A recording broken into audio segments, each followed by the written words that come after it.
आज हम नागरिक शास्त्र विषय के अंतर्गत संसद के अंग के बारे में लेसन प्लान बनाएंगे।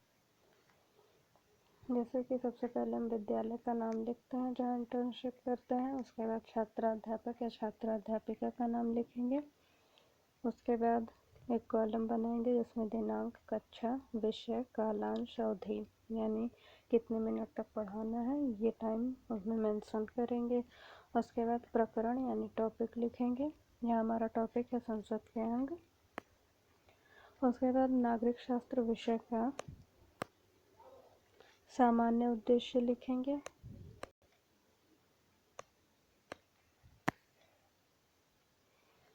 सामान्य उद्देश्य आप पढ़ सकते हैं,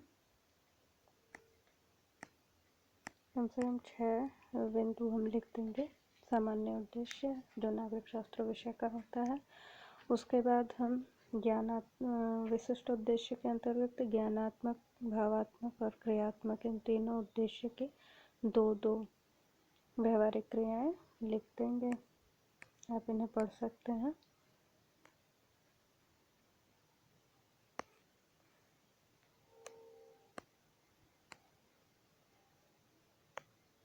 उसके बाद हम शिक्षण विधि,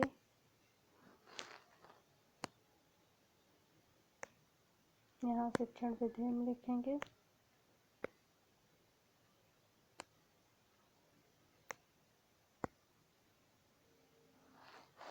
ये शिक्षण विधि हम व्याख्यान विधि और प्रश्नोत्तर विधि लिखेंगे क्योंकि सोशल साइंस का विषय है, इसमें हम व्याख्यान प्रश्नोत्तर विधि का ही यूज करके पढ़ाते हैं। उसके बाद सहायक सामग्री लिखेंगे जिसमें सैंपल, चौक, डस्टर, सरकार के अंक को प्रदर्शित करता हुआ एक चार्ट जिसे आप यहाँ देख सकते हैं। जी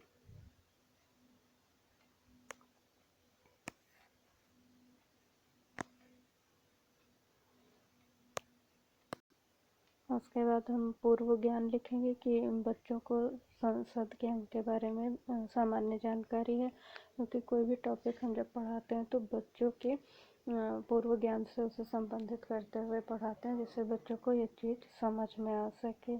उसके बाद हम प्रस्तावना प्रश्न लिखेंगे जिसमें 4 कम से कम प्रस्तावना प्रश्न रहने चाहिए, जैसे यहाँ आप पढ़ सकते हैं।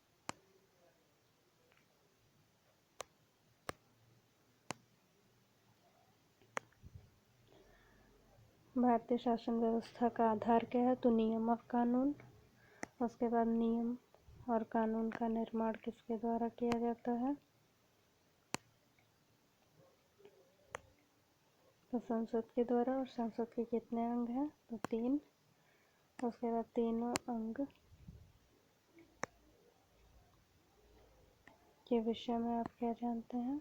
ये हमारा हो जाएगा समस्यात्मक। उसके बाद उद्देश्य कथन लिखेंगे।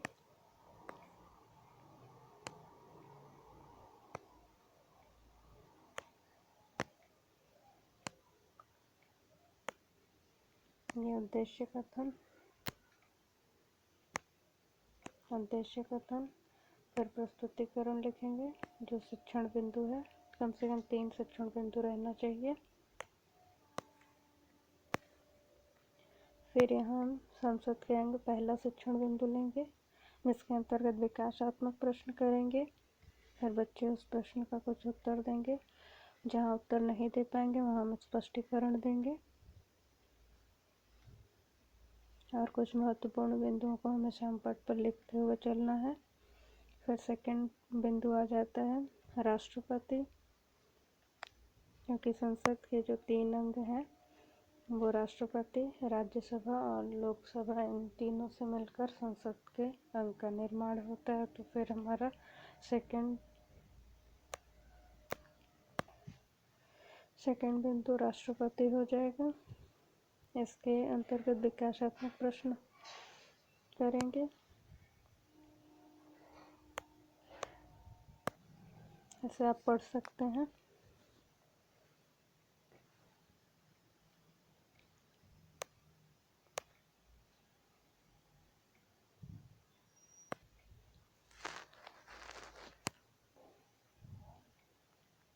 उसके बाद लोकसभा तीसरा शिक्षण बिंदु होगा। कम से कम 3 शिक्षण बिंदु रहना चाहिए। आप उससे अधिक 3, 4, 5 कर सकते हैं, लेकिन 3 से कम नहीं रखना चाहिए।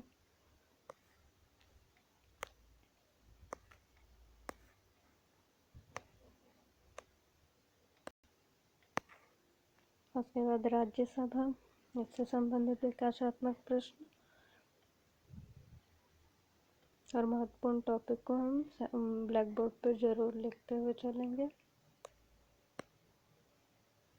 उसके बाद सैंपट या निरीक्षण कार्य के बारे में लिखेंगे। उसके बाद पुनरावृत्ति या मूल्यांकन के प्रश्न, ये संसद के कितने अंग हैं। फिर सेकंड, लोकसभा के कार्यों को स्पष्ट करें। राज्यसभा का कार्यकाल कितने वर्ष का होता है। फिर राष्ट्रपति की शक्तियों का उल्लेख करें। कम से कम 4 या 5 पुनरावृत्ति या मूल्यांकन से संबंधित प्रश्न देंगे। उसके बाद गृह कार्य, जो हर लेसन प्लान में बहुत ज़रूरी होता है। यहाँ पढ़ सकते हैं, संसद के अंगों को सारणी व तालिका के माध्यम से दर्शा कर लाइए, ये गृह कार्य दे देंगे। इस तरह से हमारा एक कंप्लीट लेसन प्लान पूरा होता है संसद के अंग पर आधारित।